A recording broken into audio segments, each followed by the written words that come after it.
এক নজরে মুহাম্মদ সাল্লাল্লাহু আলাইহি ওয়াসাল্লামের সংক্ষিপ্ত জীবনী পাঠ একে পেয়েছিলেন 578 খ্রিস্টাব্দ। বয়স যখন মুহাম্মদ সাল্লাল্লাহু আলাইহি ওয়াসাল্লামের 8 বছর 6 মাস 10 দিন। পিতামহ আব্দুল মুত্তালিবের ইন্তেকাল। এখন শুরু হবে পার্ট 2 আলোচনা। শুরু করার আগে বলতে চাই, যদি ভিডিওটি ভালো লাগে এবং আরো সুন্দর সুন্দর ভিডিও পেতে চাইলে চ্যানেলটি সাবস্ক্রাইব করে পাশে থাকুন। 580 খ্রিস্টাব্দ। বয়স যখন মুহাম্মদ সাল্লাল্লাহু আলাইহি ওয়াসাল্লামের 10 বছর। দ্বিতীয়বারের মতো বক্ষ বিদারণ। 582 খ্রিস্টাব্দ। বয়স যখন মুহাম্মদ সাল্লাল্লাহু আলাইহি ওয়াসাল্লামের 12 বছর। চাচা আবু তালিবের সাথে সিরিয়া সফর। 584 খ্রিস্টাব্দ। বয়স যখন মুহাম্মদ সাল্লাল্লাহু আলাইহি ওয়াসাল্লামের 14 বছর। আরবের বিখ্যাত ওকাইজের মেলা চলাকালীন সংগঠিত ফুজ্জারের যুদ্ধে কুরাইশদের সমর্থনে অংশগ্রহণ। 587 খ্রিস্টাব্দ। বয়স যখন মুহাম্মদ সাল্লাল্লাহু আলাইহি ওয়াসাল্লামের 17 বছর।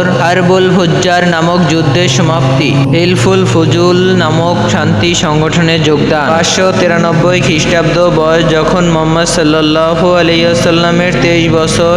হযরত খাদিজা রাদিয়াল্লাহু তাআলা এর সাথে পরিচয়, তার ব্যবসা পরিচালনার দায়িত্ব গ্রহণ। 594 খ্রিস্টাব্দ। বয়স যখন মুহাম্মদ সাল্লাল্লাহু আলাইহি ওয়াসাল্লামের 24 বছর। হযরত আবু বকর রাদিয়াল্লাহু তাআলা এর সাথে ব্যবসা উপলক্ষে দ্বিতীয়বারের মতো সিরিয়া গমন। 595 খ্রিস্টাব্দ। বয়স যখন মুহাম্মদ সাল্লাল্লাহু আলাইহি ওয়াসাল্লামের 25 বছর। ব্যবসায়িক কাজে দ্বিতীয়বার সিরিয়া গমন। হযরত খাদিজা রাদিয়াল্লাহু তাআলা এর সঙ্গে বিবাহ বন্ধন। 60 খ্রিস্টাব্দ। বয়স যখন মুহাম্মদ সাল্লাল্লাহু আলাইহি ওয়াসাল্লামের 30 বছর। মহানবী সাল্লাল্লাহু আলাইহি ওয়াসাল্লামের শ্রেষ্ঠ কন্যা জয়নবের জন্ম। 605 খ্রিস্টাব্দ।